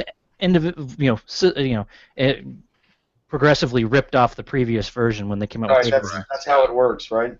Yeah. And I don't know why we don't have a new thing like that, because I think it would work really, really well. Yeah. I mean, don't get me wrong, Rocket Ranger was a pain in the ass game, especially with a little chart you had to break out to figure out how much fuel to use to get to the different places. Yeah, good luck if you had a pirated copy. Mm-hmm. Anyone you know had a pirated copy? Is that you by chance? Hey, tell them about your lens lock experience with Elite. Oh yeah, you guys have seen those, I'm sure. Oh God. Brilliant idea to create a copy protection system that uses a specific refractive lens that you apply to the glass to get the symbol you need to decode it without taking into consideration anything like changes in the size of monitors. Oh no. Yeah. Oh God, here, say something so you come up on the screen. Yeah, and Matt, can you say something so you come up? Oh, let's see. There you are. We're seeing Yeah, you so now. there's the lens lock. What would happen? The screen would display a bunch of gibberish, and somehow you would use this to make out a code, I guess. You create it. Basically, you fold the legs fold down, so it creates like that. Not flat, but at an angle, so it sets on the screen, and then you have to basically put it over the symbol and then move it back and forth to get the proper symbol to find the copy protection. And it didn't work for like 60% of the people because it was designed for like monitors, which were 8 or 10 inches at the time, and a lot of people were using their machines on TVs, which were larger. And so they had people that legitimately bought a game that couldn't play the game because of the copy protection. Wow. Yeah, we waited for it forever, and then finally went to, I think it was Target, to buy the game, and somebody had opened it up, and everything was there except for the lens lock. Nice. Nice. Those are the days. Well, guys, it's been a lot of fun. I don't want to keep you up all night with this. Yeah, and Matt, you have anything else that you wanted to discuss this evening? Yeah, I think we're pretty much done here. I just wanted to thank you. I'm thrilled to be here, man. It's always Sam, fun to of talk course, to you. both of you, and everyone else too. It's always good to have these hangouts. And It's great to meet you both. It's kind of very cool to meet someone who did the voice for the main character in Force Unleashed. That's really awesome. I liked that game. I know I was one of a very small group of people, but that generally tends to be the way it goes with my game likes. Right on. I own both of them. Bought them both on Steam at exorbitant prices, which I don't do very often. So, and you said your Twitch channel, what is that again? Sam Whitwer. Sam Whitwer. So check out our Twitch thing. We might Twitch tonight or something. Maybe some Pool of Radiance or something similarly awesome. Mm-hmm. Just don't do Ruins of Mythdraenor, please, for the love of God. Oh no! That sucked. Oh. You can put your PC to that. I wish people could just forget that game. I think people did. Like Ruins of Mythdraenor happened, but nobody remembers it happening.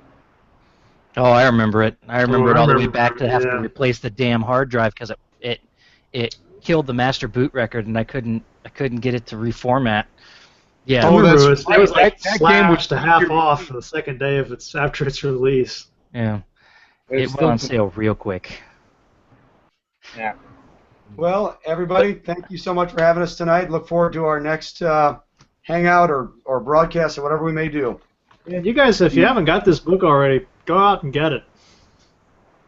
I have we all of already the have. cool Maybe Mike will skills. sign it for you if you send it to him. Or check out the audiobook read by this guy right here.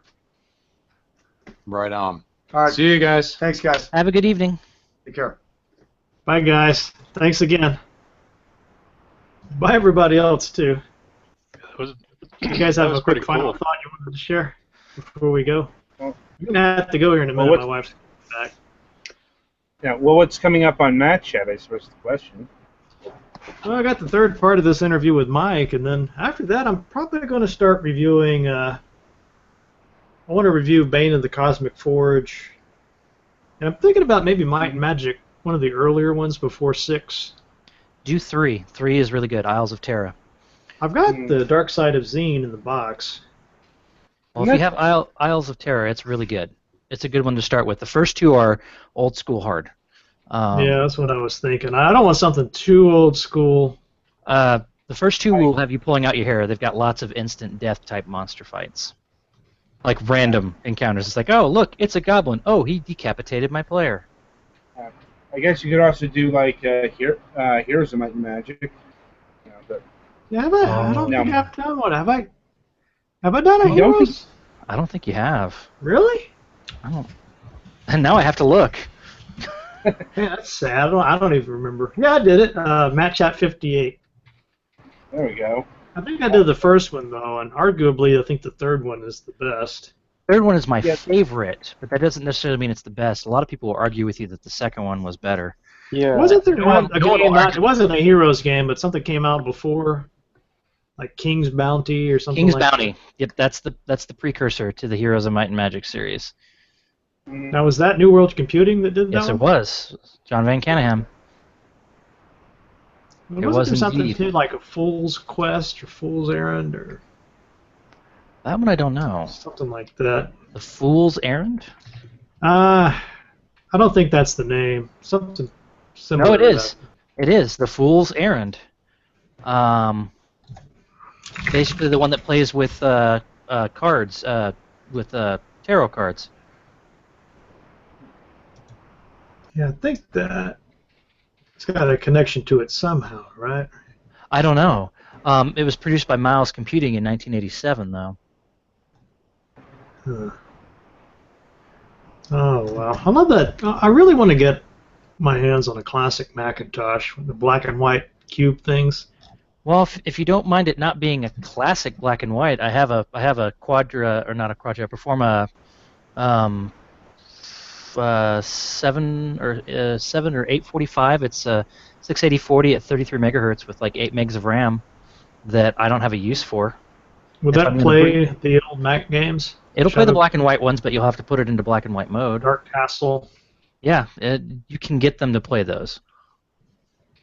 Well, I guess if you don't want it. Well, I don't. I have a Performa 631 CD, which is essentially the same thing, but without an attached monitor, because this one has a monitor built in. And I have a 22-inch old Macintosh monitor, so.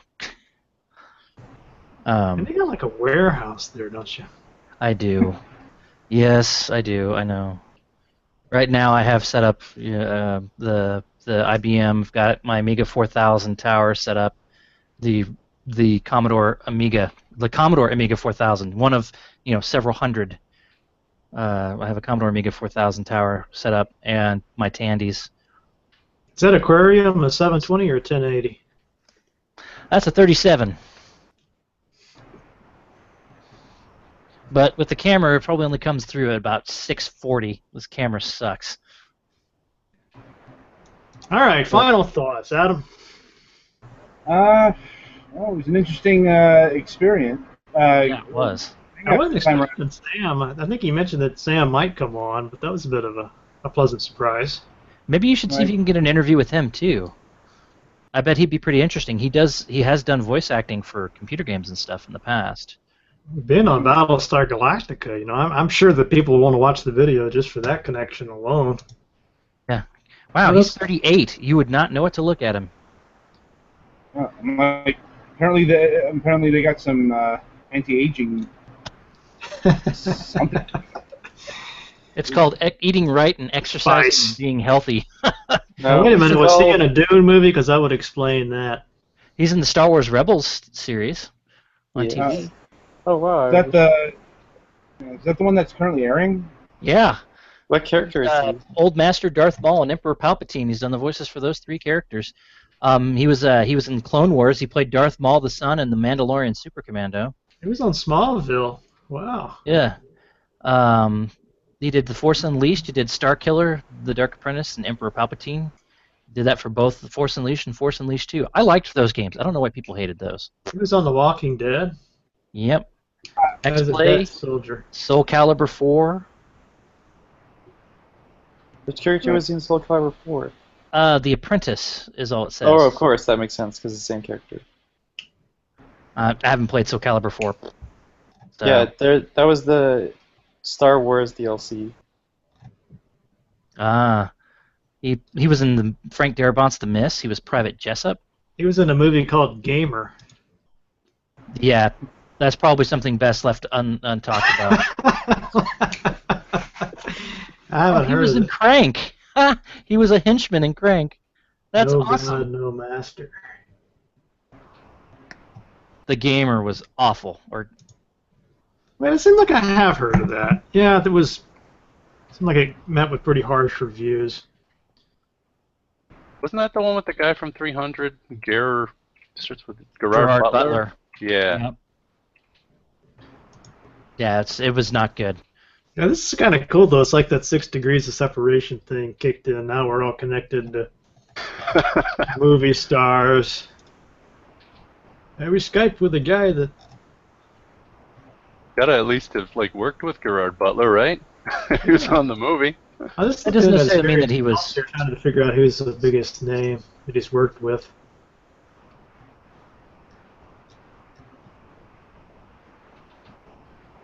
I don't know what he did in Gamer either. Apparently he was on Dexter. Was he someone that got murdered on Dexter? Neil Perry. Neil Perry. Who's Neil Perry on Dexter? He did the voice for Emperor Palpatine in Connect Star Wars, so he did the voice for him before he stands up and starts dancing. Sorry, I couldn't help it. Oh, he does the voice of Darth Maul and Emperor Palpatine in Infinity 3.0, which is now canceled. What are you looking at? Are you looking on Wikipedia? Yeah, he did the voice for the Emperor in the new Star Wars Battlefront game, too. He's in Rosewood, Once Upon a Time, and a movie called Officer Down. He played someone named Burnham.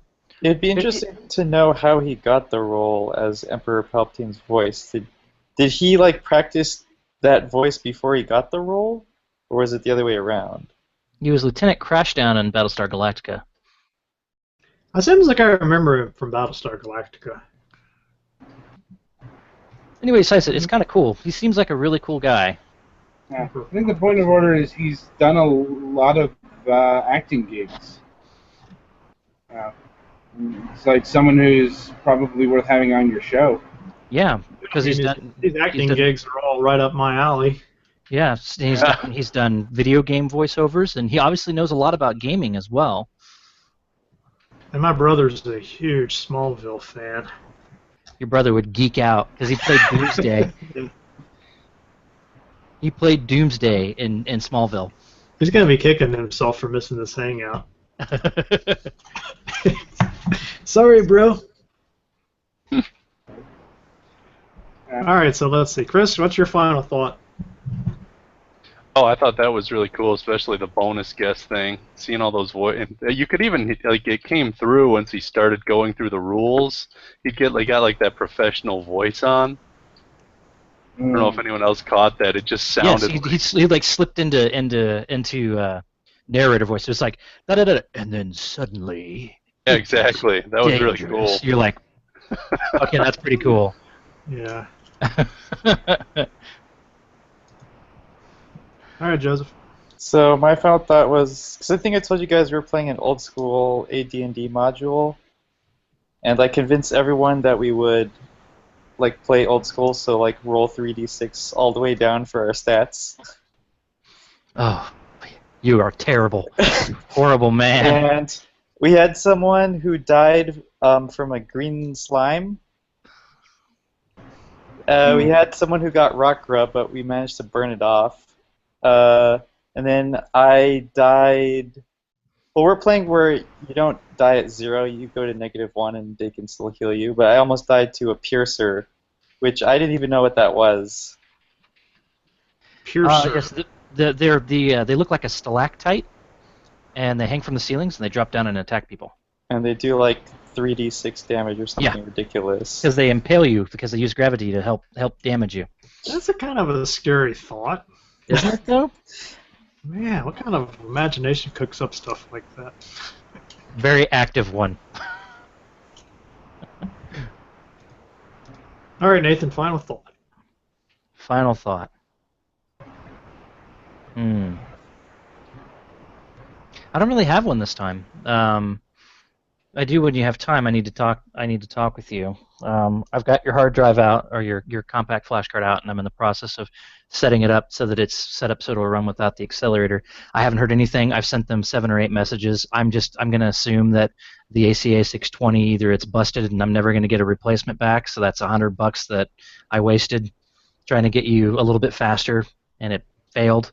If I'd known that, I would have just spent the $180 and got you the Vampire 2, which was significantly faster. But since it uses an FPGA, I was a little leery about it.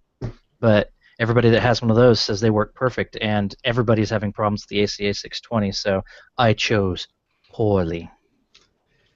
Well, they had a good reputation, right? So Yeah, my ACA 630 is rock solid, which is the 68030 model.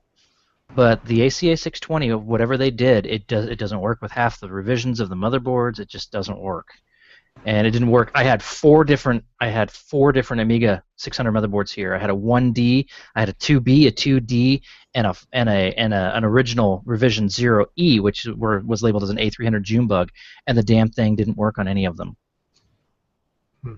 So I don't know what the hell's wrong with it, and I couldn't do any more testing, and they're like, send it back. So I filled out all the paperwork, and I got a copy of it here, because I printed off multiple copies, filled it out, made a copy for myself, mailed it off, cost me $40 to ship it back to them, because they're in Wales, and I haven't heard anything, I haven't seen anything, nothing.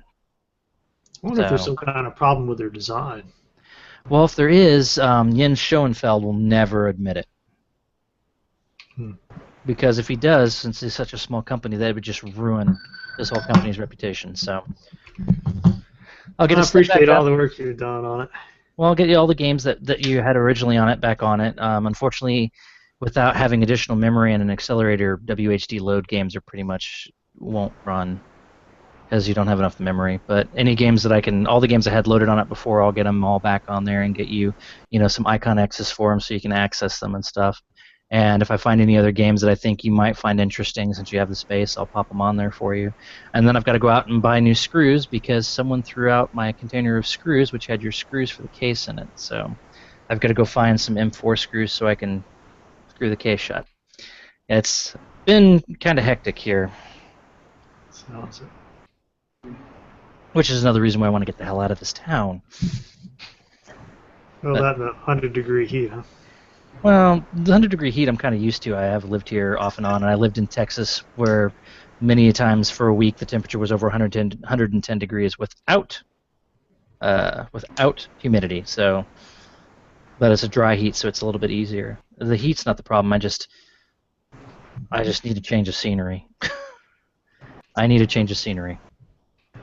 Even if it's just for a day, I gotta get out of this place. It's just driving me crazy. But I digress. I will let you guys go. Yeah, on that cheerful note. Yeah.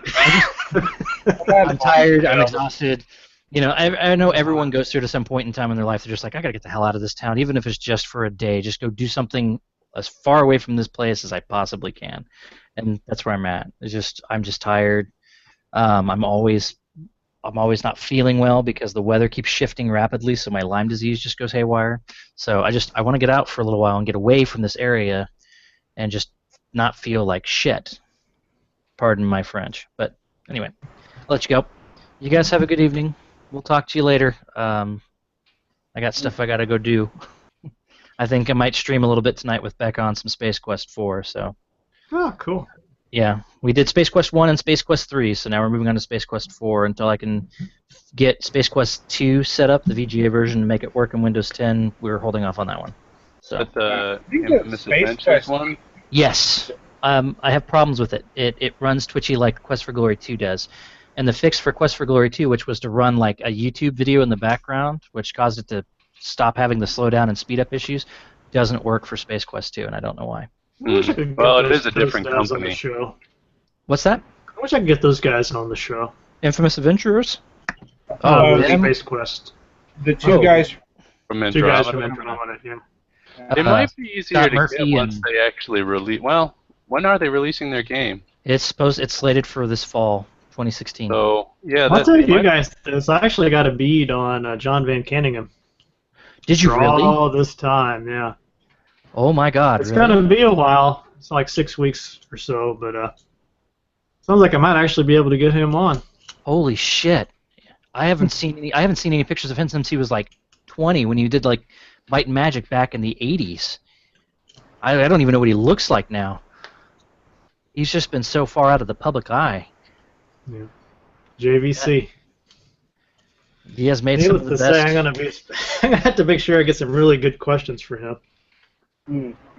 Well, one of the interesting questions would be to ask him what happened, because I thought it was going to be Might and Magic 2, and then Might and Magic 3 was going to come out shortly thereafter. But there was a large gap between Might and Magic 2 and Might and Magic 3, which facilitated a massive change in the supported hardware and the effects and stuff. I'm wondering if maybe that fell. I'm wondering if he remembers if that fell into place before they decided to move on it, or if the plan was in place for Might and Magic 3, but the technological support was not there to implement it. Because you hear about that a lot with certain games like Ultima.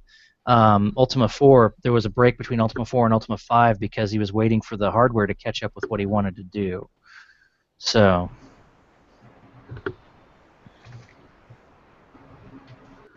All right, guys, that's it.